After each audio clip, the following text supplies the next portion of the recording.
Hello, how's it going? We are back for another Friday activity, and today we're going to talk about the lunar eclipse. As we all get settled in and have people join us, let's take a moment, as we like to, and tune in. For those of you who don't know me, my name is Nicole. I'm super excited to be here with you today, and feel free to ask any questions as we go along. So let's take a nice, long, slow, deep breath in, and let that go.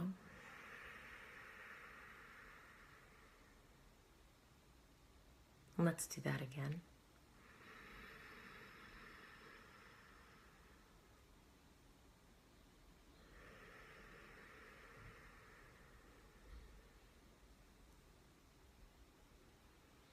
Now let's do a little activity with 4 seconds of breathing in, holding for 4, exhaling for 4, and holding for 4. I'll guide us. Let's begin as we take a nice long inhale and hold. And let's let that go gently. And hold that out. Awesome. So today we are talking about the eclipse, which is happening for most of us tonight, February 10th. For those people in Europe, Australia, Asia, that is happening February 11th. So just depends upon what part of the country you're in. And just to give a brief overview of what an eclipse is. An eclipse is when there's either a partial or full disappearance of the moon or the sun. And what's interesting about that is the sun is like our celestial father and the moon like our mother. So when one of these disappears, many times there can be a feeling of anxiousness, nervousness, fear, and disasters. Think of the movie Home Alone.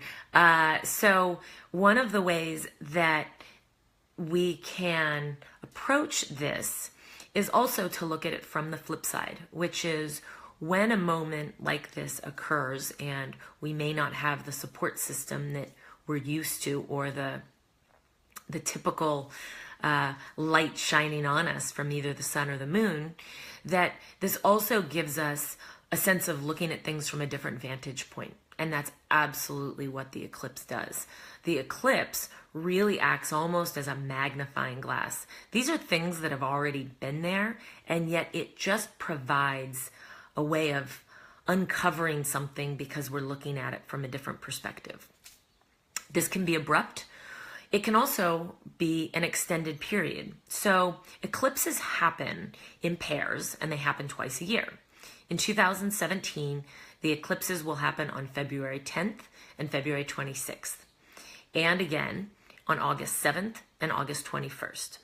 So what that entails is that if we look to last year in 2016, and reflection is always fabulous to do, the pairs of eclipses were in March 2016 and September 2016. And as much as the eclipse can act as a snapshot of what's happening, it also extends through to the next eclipse. So the September eclipse, and September in general, 2016 in general, was a year of endings. We are just wrapping up that aspect of the eclipse that happened then. And really, this is the finale of 2016. So things you were holding on to, stuff that was lingering, anything that you are ready to let go of, this is absolutely the time. And even though this particular eclipse is happening now, again, it will be extending for the next 6 months. So some of these things may be happening very rapidly now. You'll also continue to see a development through August when we get to the next set of eclipses. So this eclipse is a lunar eclipse. And that is when the moon is disappearing. And this particular event is when Leo and Aquarius are in their axes together. And the idea is that for rulers, royalty, CEOs, this can be an area where you're really feeling something. The ruler in you is connected to this particular area. This is also a time of polarities. So what I mean by that is that you've got the family on one aspect and friends on the other, and work on one aspect and fun time on the other. Even though these often don't seem like they work together, this is really a time of harmonizing and balancing all of these aspects in our lives. So it's really exciting. And there's going to be some freedom and adventure and excitement that comes along with this as well. So enjoy it. Enjoy what comes up, really cultivating these relationships. The moon, again, is really a nurturing type aspect as we think of when we think of the mother.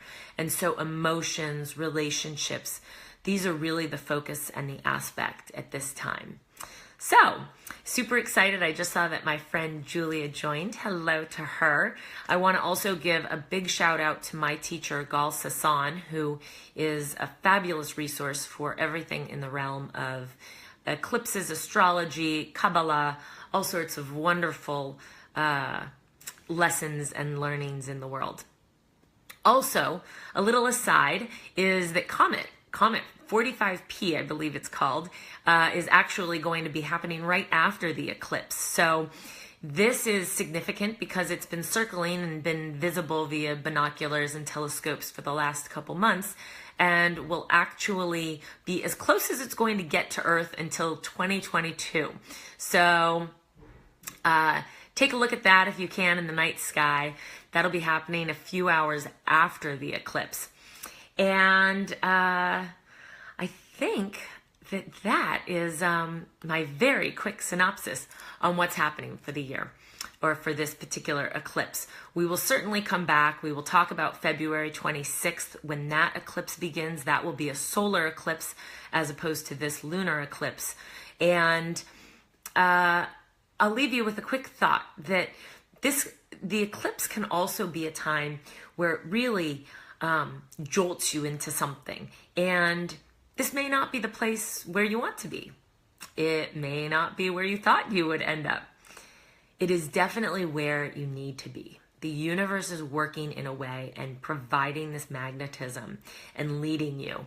And all sorts of wonderful things can come from this eclipse. Harmony, freedom, excitement, balance, abundance. So there's just so much going on. Take this time, get curious, enjoy, and as always, be inspired.